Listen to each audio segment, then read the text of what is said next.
welcome then to the silence of the all-electric BMW iX3.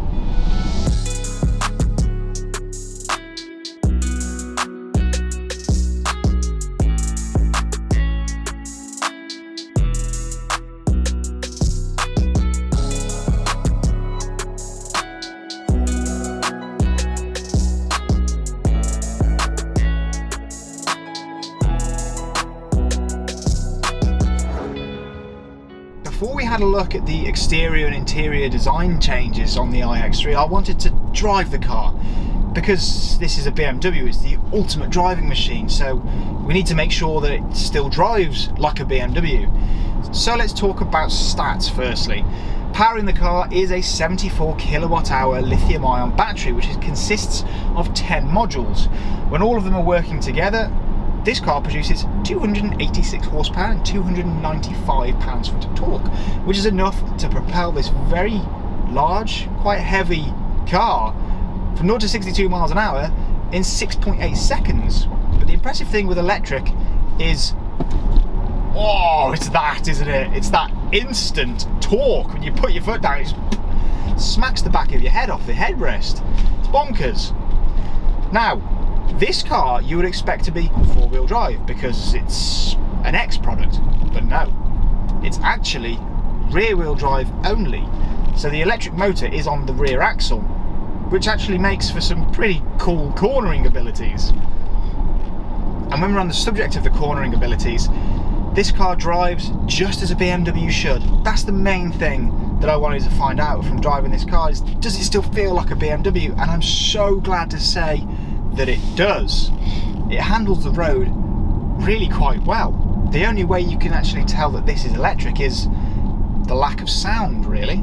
You still, of course, have a couple of different driving modes. So we've got Sport, Comfort and Eco Pro. Sport at the top sharpens the throttle response and makes the steering a bit heavier but more precise. Comfort, your everyday mode. Eco Pro dials everything back and means that you get the best, I was going to say fuel economy there, but range. You also get with this car a couple of different modes for your regen brakes. Of course, because this is electric, we have got regenerative brakes, which can slow the car down just by itself. However, if you go into your menu and go into the regen section, you can actually choose whether you want low, medium, high, or adaptive. And I'll say right now that the adaptive setting is a game changer, because what it will do is it will intelligently read the road and read the traffic signs and speed limits and the way you're driving, etc. So now I'm driving on a road, don't need to slow down at all, foot's off the throttle, it's not slowing down, we've got hardly any regen. However, when we get to a corner, or for example a set of traffic lights, take your foot off the same, you've then got high levels of regen because the car knows that you want to stop. It's witchcraft. We've come to expect electric cars to be quiet, haven't we? And this is no exception.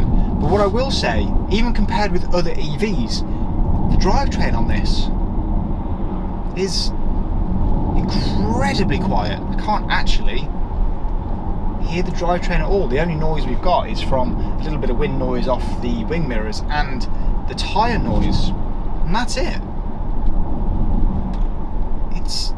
It's pretty serene, to be honest. And this is the first of this new breed of electric BMW that I've driven.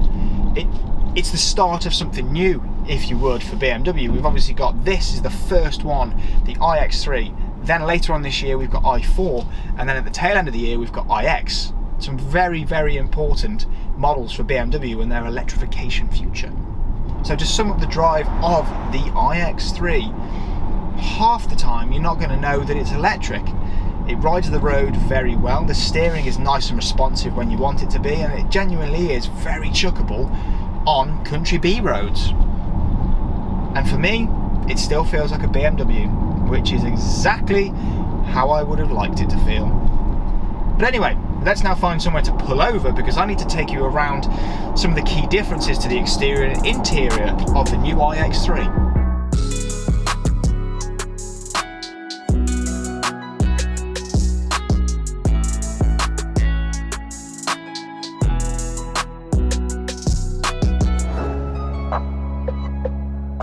The iX3 sits on exactly the same platform as the internal combustion engine X3s, which means it's very recognisable as X3, isn't it? I mean, if you really weren't massively into your cars, you'd look upon this and think, oh, it just looks like an X3. But there are some key differences, so let me run you through those. Firstly, the kidney grills here are blocked in because obviously we don't need any grills anymore. However, there is a slot just underneath here which does feed air in and cool the batteries and different things. Again, the front bumper as well has been redesigned specifically for the iX3. You've got little air breathers down here and it's just a very clean design. There's no massive grills anymore because of course we don't need them. And then here around the BMW badge there's a little bit of blue around there, but from the front very recognisable as an X3, really. Familiarities continue along the side. It looks exactly the same more or less as the internal combustion engine X3. Again, differences. We've got this new design of 20-inch alloy wheel. Now these bits here are blocked in for better aerodynamics, and actually BMW claims that they are 5% more efficient.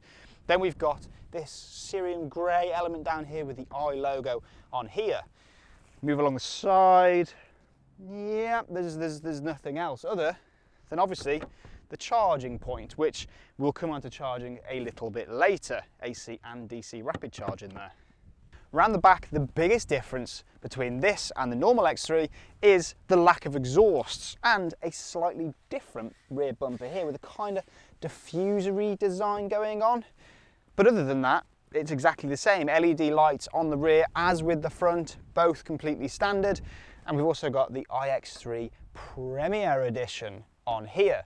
Now, in terms of the specification that you can get on the iX3, we have the Premier Edition, which is this, with loads and loads of kit. So, for example, a panoramic sunroof, full Apple CarPlay and Android Auto, both completely wireless, the built-in navigation, digital cockpit, heated seats, dual zone air conditioning, so much. And then above that, we've got the Pro Edition, which gets you a few little extras. For example, you get heads-up display, a Harman Kardon sound system, amongst others, and the Icon adaptive LEDs down the front. Colours, you've got 4 colours and 4 interior leather colours to choose from. This one is the Phytonic Blue, and it's probably the colour that I'd go for with the car. Now, while we're here, boot space. Electronically opening tailgate, of course, as standard with the iX3.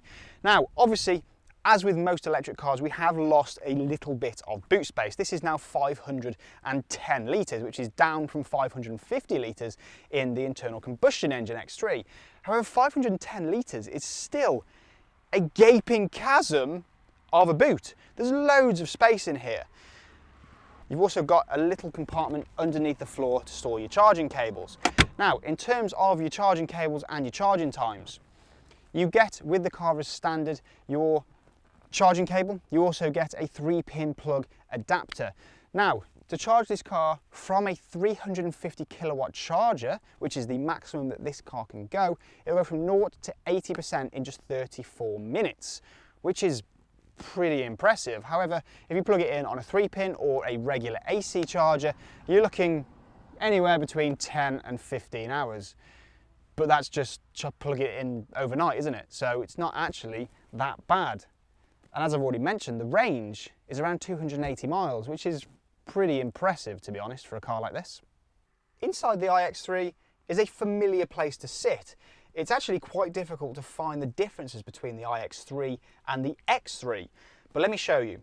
We've got blue around the BMW roundel in the middle of the steering wheel, we've got a blue starter button, and we've got blue around the gear selector, which obviously is now just a drive selector because there's no gears. It's instantly recognisable in here. It feels the same quality and feel as an X3. Ergonomically, it's exactly the same as well. So if you're jumping out of an X3 and wanting to try an electric vehicle, and this is your first one, you'll feel right at home in here. The level of quality is brilliant, as it always is with BMW. And as I've mentioned at the rear as well, you get a great amount of standard specification with the iX3 Premier. So heated seats, the climate control. We've also got the autonomous driving, the driver aid, so the adaptive cruise control, so you can set it and it'll link onto the car in front, and then you don't have to do really anything. Panoramic sunroof as well, love a pano roof. This leather is really nice. It just feels like a BMW in here, which is exactly how I wanted it to feel. You've got, obviously, on the dashboard, you've got your range on the left-hand side, and then you've got your satellite navigation and so on, can be controlled through there too. No, it feels exactly as a BMW, and I'll keep coming back to that. It feels like an X3, which is exactly what I wanted. It feels like a BMW both to drive and in here. Spot on.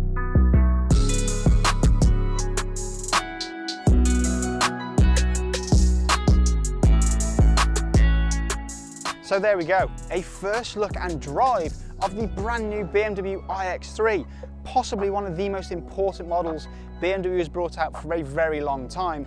And as I already mentioned, the first in the new generation of BMW i models. Later on this year, we have the i4 and the iX, so please stay tuned for the videos on those two cars.